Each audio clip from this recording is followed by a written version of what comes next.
Papa Charles, bonjour. Bonjour papa. Est-ce qu'on peut toujours parler à l'ère qu'il est de réconciliation? Eh bien, nous devons en parler. Pourquoi pas? D'abord, nous sommes des humains, nous sommes des chrétiens. C'est obligatoirement, nous devons se mettre ensemble. Parce que nous sommes tous issus de Papa Simon Kimbangu. Nous avons le sang de Simon Kimbangu dans nos veines. Ça, nous ne pouvons pas rester à l'écart. Nous devons rester unis. Parce que quand on est unis, on est avec Dieu. Mais quand on est dans la division, c'est Satan. La division, ça a toujours représenté, je voulais dire, tout ce qui est satanique. Alors la réconciliation, c'est quelque chose qui est bien. Et nous tenons à cela. Nous sommes bien obligés de se réconcilier. Nous sommes des frères. Autant se mettre autour d'une table. Comme on dit, les linges sales se lavent en famille. C'est ça que nous souhaitons. Il faut qu'il y ait une décrispation de la situation. Pendant 15 ans durant, ça ne fait pas la joie. Au contraire, c'est la honte. C'est la honte parce que la famille de Simon Kimbangu doit apporter un plus dans la civilisation bantou, dans la vie chrétienne. Ça, nous sommes bien obligés de se mettre autour d'une table. Et si les politiciens arrivent à le faire, pourquoi pas nous autres? Voilà, c'est ça que je voulais dire. La réconciliation est obligatoire. Nous devons se mettre tous ensemble, obligatoirement. Il n'y a personne qui doit nous empêcher cela. Je sais que les gens empêchent qu'il y ait réconciliation, mais nous tenons à la réconciliation. J'ai toujours fait la réconciliation mon cheval de bataille et à ce sujet, je ne changerai pas. Papa, vous avez fait allusion le 12 février de l'appel que Papa Simon vous a fait pour le 27 avril en Kamba. Eh bien, je crois que l'appel, c'est une bonne chose, que nous répondons tous à cet appel de Papa Simon. Elle a transmis le message par Maman Christine, une très bonne chose. Je crois qu'il serait mieux encore de consulter tous nos frères, pourquoi pas et sœurs, qu'on se mette le plus rapidement possible autour de Papa Simon et comme je le disais tout à l'heure, les linges sales se lavent en famille, qu'on puisse arranger ces problèmes. Que les gens évitent de spéculer pour rien. La réconciliation a toujours été une bonne chose dans la vie de tout être humain. Ça a toujours été quelque chose de positif. Je crois qu'en tant que chrétien, il est grand temps qu'on se mette autour d'une table, éventuellement parce qu'on dirige l'église quand même, qu'on le veuille ou non. Nous avons des gens qui nous suivent régulièrement. Nous sommes bien obligés de se mettre autour d'une table et à réguler ces problèmes une fois pour toutes. Parce que ça fait comme la honte. Pendant 15 ans, si les politiciens essayent de se mettre autour d'une table, pourquoi pas nous les religieux? Je crois que cela est indispensable pour le moment. Papa il va moko na lingala na bandeko nyonso bazali kolanda yo na manso te uti koloba ne siko. Ben na koloba na bango boy na komba tata mona peli mo centre ke bakimangiste nyonso il faut toi adhérer à la réconciliation. Biso toza bakoka Papa Simon Kimbangu. Na kanisi le 26 août 2001 en Kamba to baki biso nyonso ke tozali mutu moko to simbana ki na ndaka nzambe. Batu nyonso balandaki. Papa Simon aye lobi bandeko na ngai batelemisi ngai. Ba mususu baza na Angola, ba mususu baza na Congo Brazzaville, ba mususu baza na Poto. Biso banso tolandaki to yebi message wana. Mais pourquoi les loyaux, nous sommes des frères et sœurs. Tokotika la ndengwana to makila Papa Simon Kimbangu, toko bundela Papa Simon Kimbangu te. Tokata kata emi eteni non.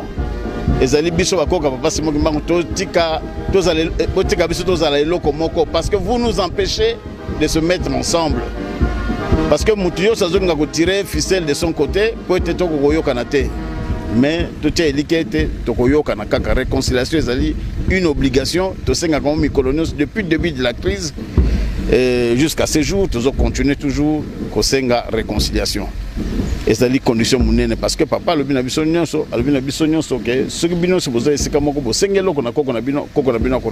jamais.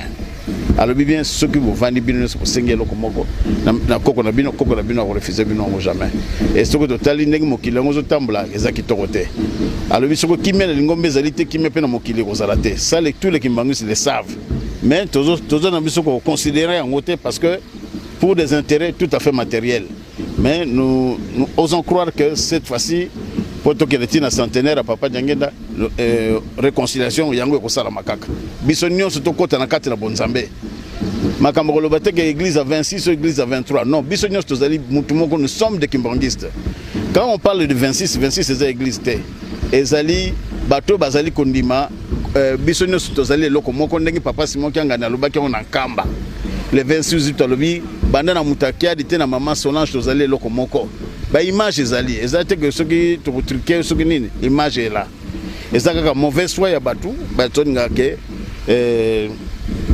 to panzana comme ça Satan continue de jubiler parce que maintenant là, ça profite à qui? À Satan cette histoire.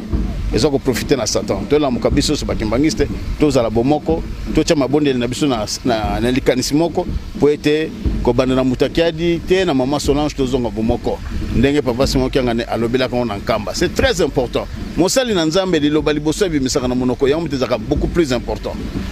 Akolo mani makamune sokolanda sima oza beaucoup plus important oyebi makali boso na monoko na ye yangwana oya le bakandi boso na monoko na ye yangwana faut prendre ça en considération oye tikali ezali folklore eloko tozali koluka ete tozala bomoko makambo ezo kabola biso to vendre lango to bongisa nyonso wana ba vendre la kate tozali batu nous sommes encore de bantu quand il y a un problème bo vendre mesa bo lobili kambi bo kena sanzete l'arbre par l'arbre bo ko vendre bo lobili et c'est comme ça que ça se passe partout ailleurs.